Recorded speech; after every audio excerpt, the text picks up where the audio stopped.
In the olden days, a pirate looked like this, and he stole treasure, jewelry, gold, and silver. But nowadays, a pirate doesn't need a black eye patch, a sword, or even a wooden leg. All you need is a floppy disk and maybe a little ingenuity. We'll take a look at software piracy coming up on the Computer Chronicles.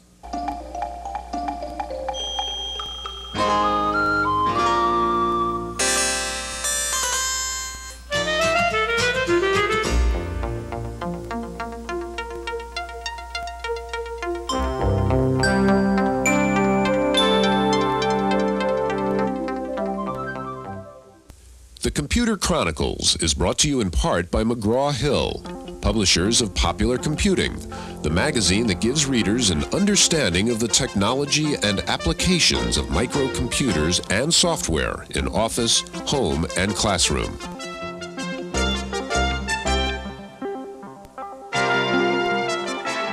Welcome to the Computer Chronicles. I'm Stuart Chaffee, and this is Gary Kildall. And Gary, the subject today is software piracy. Now, Gary, I know a guy who at home has this tremendous collection of software disks piled high, and he proudly boasts to me, I didn't buy one of them. Now, from your perspective as somebody in the software business, how serious is the piracy problem? Well, Stuart, it's a very serious issue. The problem is that as a software producer, you can't tell how much you're going to sell versus how much is going to be stolen. And as a result, the prices just go up to take care of that difference. Now, if we can control piracy, then we can control the customer base we're working with, and we know how many we're going to sell, and as a result that the industry will stabilize at probably a lower price level, much like the record industry. So I think the issue right now, in terms of mass marketing of software, is just how much can you control in terms of the piracy issue. Okay, on today's program, we're going to meet a software pirate. We'll meet somebody who sells a utility that helps you defeat copy protection. We'll meet a lawyer who raided one of the largest pirate groups here in the Bay Area, and we'll talk to a software company executive. Now, some people say one of the problems with piracy is that software is so expensive in the first place. Why is it so expensive? We have a report. Behind much of the discussion about the rights and wrongs of piracy is a recurring question. Why do software programs cost so much? What can possibly justify the $500 price tag on a floppy disk that took a few minutes to duplicate? In fact, except for the box it comes in, it looks like any other floppy disk. But for the publisher, the production costs of that disk are easily measured. The biggest expense, of course, is in programming development. A top-category word processor can take a year and a half of development time, relying on a team of over 60 people. The development team shares activities, source code development, screens and help systems, and instruction manuals are all interdependent at various stages. Prestigious software houses also stress their documentation and on-screen tutorials, all part of extensive customer product training. The impetus for the product's design comes from a large marketing department. Advertising, package design, and merchandising devices add another expensive layer of cost. And when you add the extra costs of disk reproduction, typesetting, printing, and distribution, the overall cost of getting the program to the customer rises to several $millions. To an advanced user who buys software by word of mouth or by trying out a friend's copy, the elaborate ad campaigns and customer coddling may seem like overkill. On the other hand, the first-time computer user may demand it. In any case, the expenses are considerable and genuine. But for the user, that doesn't make the prices of software any easier to pay.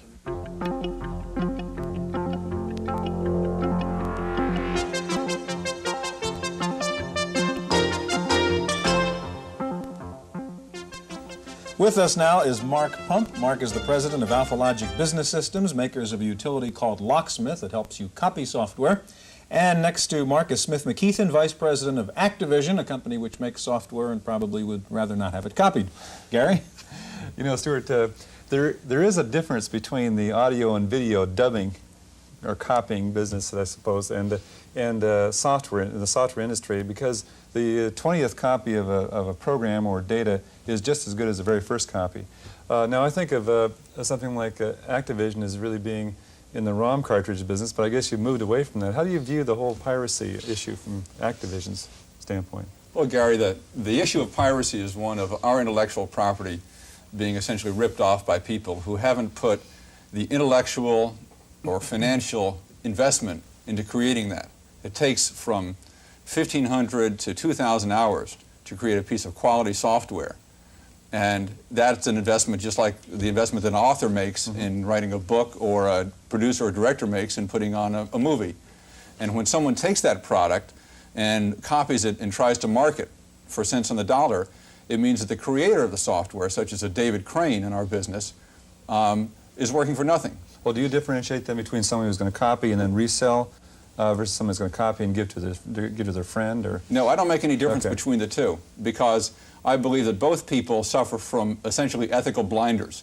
It's as if I took a Porsche that I never wanted to drive, but I slipped it past a security guard.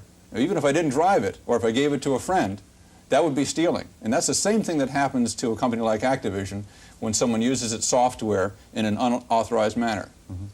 Okay, now, Mark, from your side, don't users sometimes have a legitimate need to make copies of a program? Yes, without a doubt, the user has a legitimate need to make a copy of a program. If he's using his original copy and for some reason the copy becomes unusable, he's left without a program that his business might very well depend on for its day-to-day operations. Being without the software is in many ways being without an important part of his company. well, it seems like there's also just the very basic need that some people have in taking a diskette and copying it over to hard disk. It's a very simple operation that you need to do a lot of times, say, on an IBM PC. Yes. Okay, now tell us about Locksmith. What does it do? Well, Locksmith is a program that makes an identical copy of the original disk. Unlike what you might have heard about breaking a piece of software, breaking the protection, which involves removing the protection, and in most cases removing any serial numbers and copyright notices that the software contains. Locksmith makes an identical copy, retains the protection, it retains the copyright notices, retains the serial numbers. It makes an identical copy, an identical protected copy of the original piece of software. Okay, now Mark, I think you have here in the Apple a piece of software which we don't want to identify, but you're going to show us this piece, you're going to make a copy of it with Locksmith, even though we otherwise could not make a copy of this disk, right? Yes, Locksmith, because of the way it works, it is not a very fast utility. It takes between 8 and 10 minutes to make a backup copy of a piece of software. This does not easily lend itself to the pirate who needs to make copies much faster. Typically, the pirate, for this reason, will break the software. Still, an 8-minute backup is, for many people, a lot cheaper, I guess, than going out and paying the extra $40, right? Well, That, yes, it is, of course, used for that. The idea of the backup diskette is you make one backup, store the original away, and use the backup. When your backup becomes unusable, you have the original to make another backup copy. Isn't that the real issue, that if you could control the use of, say, Locksmith, then then it would be the things would be a lot better. You say, well, this is only used for backup purposes, not used for distribution of additional software. So some people would say the Locksmith would be, say, a pirate's tool for copying software. What would be your view of that? Well, in our advertisements and, in fact, in the manual, we encourage users to use it only for legal purposes. Of course, there are people who use it for pirating, even though there are much better ways to pirate software than using Locksmith. Okay, show us how you'd make a copy of this uncopyable disk then. Basically, you identify the disk drive that your original is in, the disk drive that your copy diskette is in, the range of tracks that you want to copy, a few other questions answered, a prompt here to insert the disks, and it starts copying. Now, that seems awfully easy, Smith, from your point of view. How do you react to a product like that? Well, the problem with a product like this is that this kind of product just facilitates people getting into intellectual property and stealing it. It makes it much too simple for them to do it. And if, in fact, a user of, say, one of Activision's products has a problem with this product, he only need call us on an 800 toll-free line or send the damaged product in and we'll replace it. We have a year-long warranty on our products. We stand behind them. We receive over 3,000 pieces of mail a week from people who use Activision products and want to know about upcoming products. And these people have formed a bond with us, which we will not ignore by not giving them good service. And all the responsible software manufacturers follow that same trend. So there's no need for a product like this in the event of someone having a damaged product that they want to use. Well, again, I think it goes back to the issue that maybe the software providers, people who write the software initially, aren't really allowing for the possibility of a backup for a legitimate user. At least I've run into that particular problem myself, that we go back to the diskette over the hard disk. There's programs I just simply can't use because I have no way of getting them onto a hard disk system, which is where all my programs are located. But have you talked to the manufacturer about that?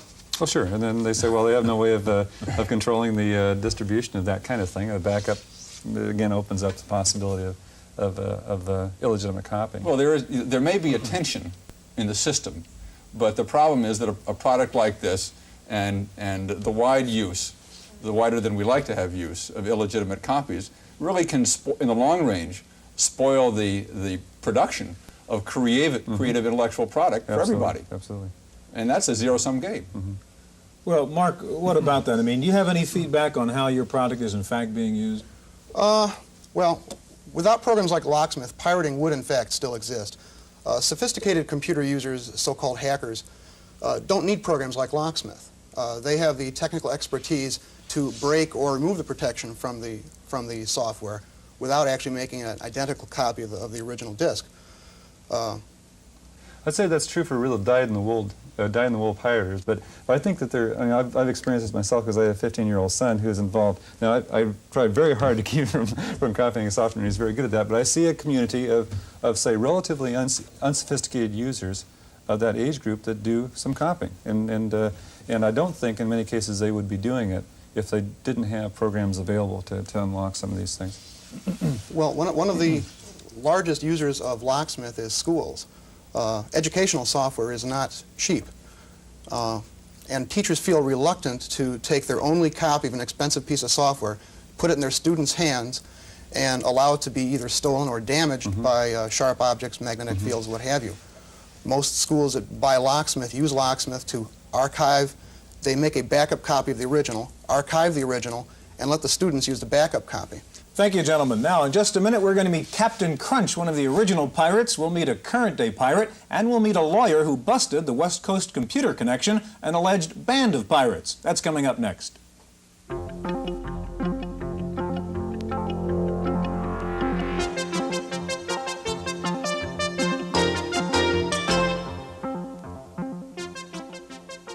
With us now is Captain Crunch, whose real name is John Draper. John was called a pirate when that referred to stealing long-distance telephone calls rather than software. And sitting next to John is Neil Smith. Neil is a partner in the firm of Limbach, Sutton, and Neil might be called a pirate buster these days. Gary? You know, John, I guess the phone phreaking of the 60s is sort of the computer hacking of today's date. And you were, I guess, what you'd call a phone cracker, and you'd got into the system and so forth. I guess you'd be considered a pirate in those days. Now you've moved into being a software vendor now. You're author of Easy Writer. You're working on a lot of Mac software. How do you feel about software piracy? Well, it's definitely a problem, and the problem is probably because of the very high cost of software. And the reason for that, of course, is that programmers can't work for nothing, and the cost of development is very, very high. And with that in consideration, this is the reason why a lot of programmers are reluctant to come out with good software. Freeware seems to be the best way to go all around. It eliminates a lot of the problems caused by the copy protection thing. Now, freeware has the problem of the support around it, though, also. Right, exactly, and you must really support the product in order to come out with freeware. It takes a lot of dedication. And only for those people that mail in their $20 or $30 checks will get the support and the licensing to run the program.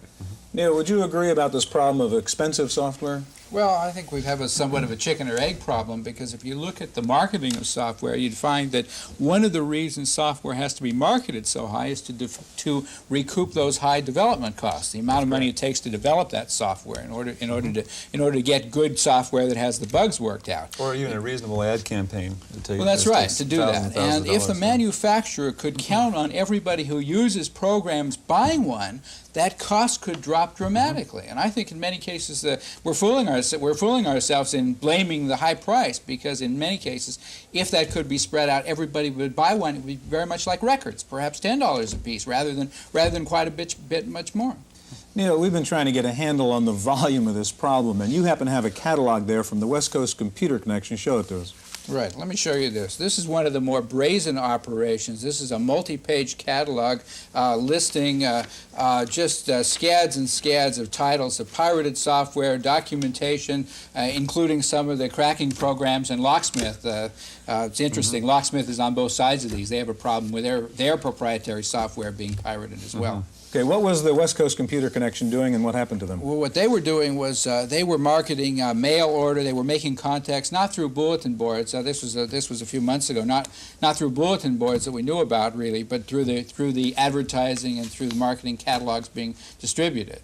And what we did there, it turns out this happened to be, and I'm not saying everybody's going to get by so easily, but it happened to be some juveniles, and because of the concern about that, we really went over and visited them and explained the seriousness of this, and they agreed to cut it out. We have a written agreement from them that they would discontinue it. The remedies under the law are much stronger, and we may want to talk about that. Thank you, gentlemen. We'll be back in just a minute. As we heard, some people suggest that if software were cheaper, then there wouldn't be the motivation to have piracy. Wendy Woods took a look at that idea. Overlooking the San Francisco Bay, and here in this little garage, is one of the most revolutionary software businesses in the United States. Welcome to Headland Press. This is the home of freeware, specifically PC Talk, a communications program that's not copy protected. In fact, each shipment encourages piracy. You can copy freely every single diskette in a unique approach to software sales. I think what we've done is just address the whole notion of copy protection and piracy in a different way. And rather than restricting access to the program and appealing to people's dishonesty, we're giving wide access to the program and appealing to their honesty. This mom-and-pop operation claims 1 out of 10 people who copy PC Talk will pay the suggested $35 fee, and their letters tell the tale of appreciation. Well, all this is fine and good, but what does it mean for support? That's usually the biggest part of a software company's budget, and Headland Press stays on the phone quite a lot. What do they do if people haven't paid for the program? And we really found that we did better business by giving out the information, and if someone was using it and hadn't paid, and we could help them use the program, then they'd be more likely to pay us. Flugelman thinks the rest of the industry should take a lesson. He's getting important feedback, business, and appreciation because of his philosophy. He's not getting rich, but he is getting a surprising amount of gratitude. Reporting for the Computer Chronicles, I'm Wendy Woods. Thank you, Wendy. Joining us now is a young man who we're going to call Frankie Mouse. That's not his real name, but the guy who we're calling Frankie Mouse is a pirate, and he's going to show us quite an incredible demonstration. Gary? You know, Stuart, I think it's one of the important things we should mention is that by showing these activities on the show here, we're not really condoning them in any way. In fact, we're not condoning them at all. But I think it's a rare opportunity for us to get a chance to see just exactly what pirating is all about. Frankie, what's going on here? Okay, we're logged onto a bulletin board right now, and what you see on the screen are titles of text files that you can look at. The ones of interest right here are like Basics of Cracking 101, etc. If you're not already a pirate, these will tell you how to. There's a little course on how to be... Basically, yeah, there's many parts to it. In fact, not all of it is displayed here. There's much more than what you see here. And these are Apple II oriented. If you want to look at one, just type the number of it, and it will start scrolling across the screen right here. I would like to have brought a 1200 baud modem. It would have gone a lot faster. Okay, so this is one of your how-to text files on a kind of... Basically, right. Well, first of all, they're not mine. Somebody else has written these, and basically they go all over the country. But yeah, this is a bulletin board that, a local bulletin board that people dial into from, we say, all over the country. So how many people are, let's say, would be involved in this particular activity here? With well, this it all depends board? on the board. Some boards have got as few as 100 members. Some boards have got 2,000 and 3,000 members. Okay, now, so can we go on this bulletin board and actually get a piece of pirated software? There are items like that that exist. For the Apple II especially, they're called AE lines. And that's it's not really a bulletin board, but it is a way of allowing you to call that computer and download files that have already been cracked. This particular bulletin board does not have anything like that. Okay. How many bulletin boards are there like this throughout the country, just as a guess? Do you have any idea at all? Hundreds or? Hundreds, maybe thousands. I have really no idea. They're all over the place, though. How do you feel about that? I mean, do you feel like it's why do you do this? What's the reason? Well, unlike West Coast Computer Connection here, We don't do anything like that for profit.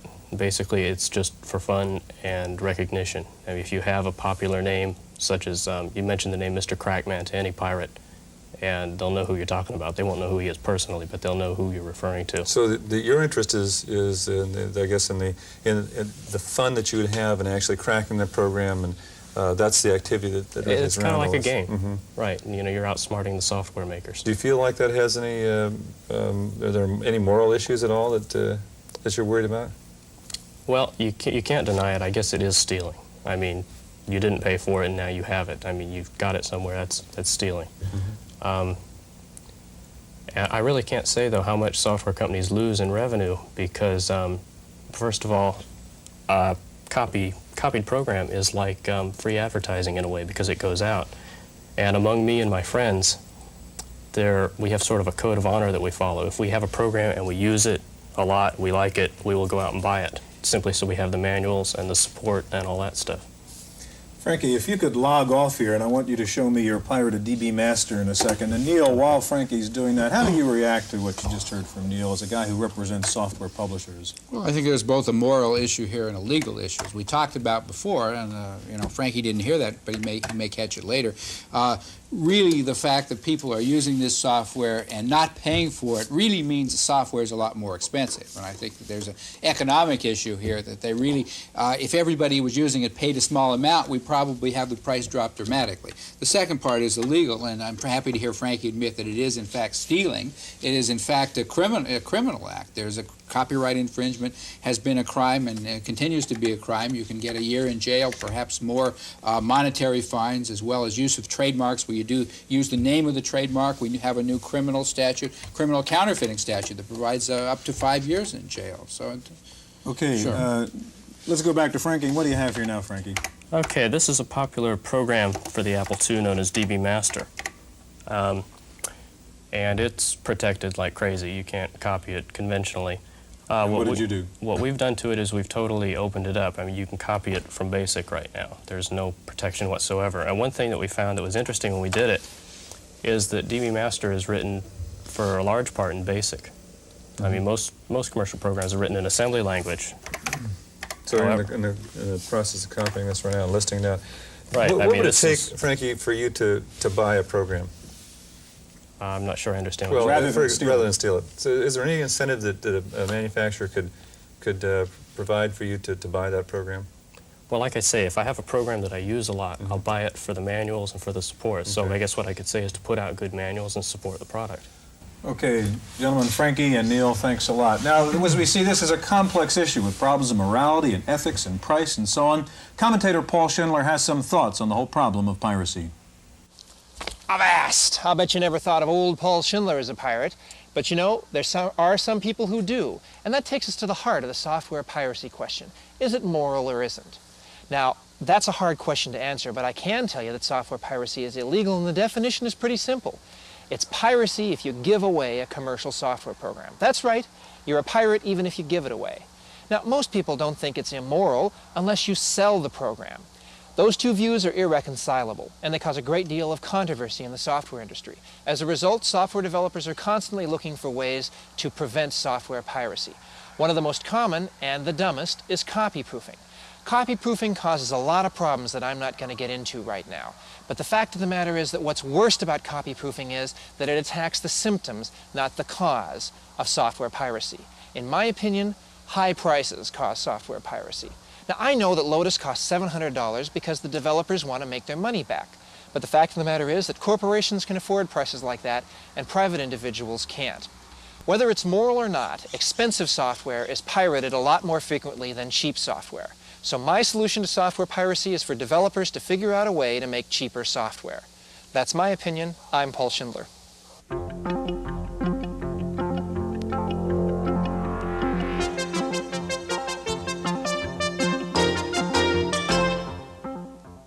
In the random access file this week, imagine it's April 15th, almost midnight, and instead of rushing down to the post office to drop in your tax returns, you simply turn on your modem and download the old 1040 to Uncle Sam. The IRS says it is looking into electronic tax filing, including sending in a return on a floppy disk. One IRS analyst said he thought there could be electronic filing within 5 years. Meanwhile, just like Christmas baubles in October, software store shelves are filling up with tax preparation programs. There are an estimated 50 tax programs in the market this year, ranging in price from about $50 to more than $300. Some just help you prepare your returns, others actually help you in tax planning. Here's a list of 5 of the most well-known tax programs and their prices. Most of the tax software is available for the IBM PC and the Apple line. The IRS, by the way, has cracked down on the rules regarding tax deductions for home computers. Under the revised law, you can only take the full tax deduction for your PC if you use it at least 50% of the time for legitimate business purposes. And using your computer to analyze personal investments will not count as part of that. Best to check with your accountant. Well, along with electronic tax filing, electronic job finding is growing. There are now 5 online job databases in the country. Business Week magazine says employers are warming to the efficiency of doing online searches for prospects, since they can add or subtract qualifying criteria and so narrow or broaden the pool as needed. American computer manufacturers are poised for the impending invasion of the Japanese MSX computers, but no one seems too worried. Most analysts seem to think the Japanese PCs will offer too little, too late. MSX machines were introduced in Europe late last year and have so far received a cool reception. How about a warm reception for our software reviewer, Paul Schindler? If you don't recognize these moves, you probably never played pinball. Now, I'm not talking video games here, I'm talking the real thing. A little steel ball moving down through a gadget-filled field. You know, I can still remember the first time I found out that real pinball players deliberately bumped the game and felt the rhythm of the tilt detectors in order to try to avoid a tilt. Now, why am I telling you about all this? Because the true pinball experience has been captured by a game called Night Mission Pinball. Now, this is not one of those games where you get to design the pinball game. The basic design's locked in. But while you can't install things just where you want them, you can control every other aspect of the game. Ball speed, friction, kicker power, bonus points, bumper resilience. I still remember at MIT, whenever people would start winning too many games, they'd deaden the bumpers. Talk about realism! When you start Night Mission Pinball, you see quarters on the screen dropping into a slot. And you can bump this game. But if you bump it too hard, it tilts. This is the finest simulation of a physical game I've ever seen. Hats off to SUV Logic, Champaign, Illinois, the people who, for just $40, bring you Night Mission Pinball. For Random Access, I'm Paul Schindler. Commodore says it will lay off more than 500 workers from its plants in Pennsylvania and California. Commodore says inventories are high, due in part to slower than expected Christmas sales. Hewlett-Packard reportedly will be coming out with an upgrade of its Model 110 portable. The new version will feature a 24-line display, 512K of RAM, and a price tag under $2,000. It reportedly will not come with bundled software in ROM. Software Access International just completed a survey of computer users to see what they do with their computers. Results: an average user spends 12.2 hours a week with his PC, and about half of the time is spent on work, the other half on games.